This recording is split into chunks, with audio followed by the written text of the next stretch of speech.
తాకట్లో ఉన్న మీ బంగారాన్ని విడిపించి ఆ రోజు ఆన్లైన్ రేటుకి కొంటాం. Sharma gold company. Tollywood comedian Saptagiri Prasad ఇంట్లో తీవ్ర విషాదం చోటు చేసుకుంది.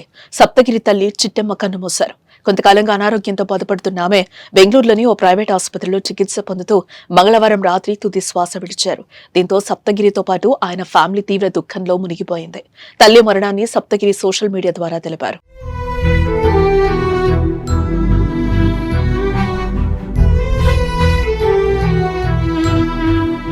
తిరుపతిలోని పద్మావతిపురంలో ఉన్న శ్రీనివాసపురంలో సప్తగిరి తల్లి చిట్టెమ్మ పార్థివ దేహానికి అంత్యక్రియలు ఏర్పాట్లు చేశారు. చిత్తూరు జిల్లాకు చెందిన సప్తగిరి అసలు పేరు వెంకట ప్రభు ప్రసాద్. ఆయన తండ్రి అటవీ శాఖలో ఉద్యోగి. ఇక ఇంటర్ వరకు చదివిన తర్వాత ఎంసెట్ లో మంచి ర్యాంకు రాకపోవడంతో సినిమా రంగం వైపు అడుగులు వేశాడు. ఆయన కెరియర్ మొదట్లో శేఖర్ సూరి దగ్గర సహాయ దర్శకుడిగా వర్క్ చేశాడు. తర్వాత బొమ్మరిల్లు సినిమాకు సహాయ దర్శకుడిగా పనిచేస్తూనే చిన్న పాత్రలో నటించాడు. ఆ తర్వాత భాస్కర్ దర్శకత్వం వహించిన పరుగు సినిమాకు అసోసియేట్ డైరెక్టర్ గా చేరి ఆ సినిమాలో ఓ పాత్రలో నటించాడు.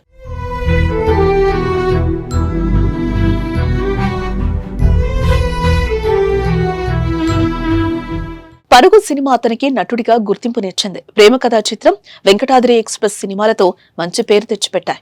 పలు చిత్రాల్లో తనదైన హాస్యాన్ని పండించిన సప్తగిరి ఎక్స్ప్రెస్ మూవీతో హీరోగా ఎదిగారు. ఆ తర్వాత ఇటు హీరోగా అటు కమెడియన్ గా ప్రయాణాన్ని కొనసాగిస్తున్నారు. ఇటీవలే ఆయన హీరోగా నటించిన పెళ్లికాని ప్రసాద్ గా అభిమానులను ఆకట్టుకున్నాడు.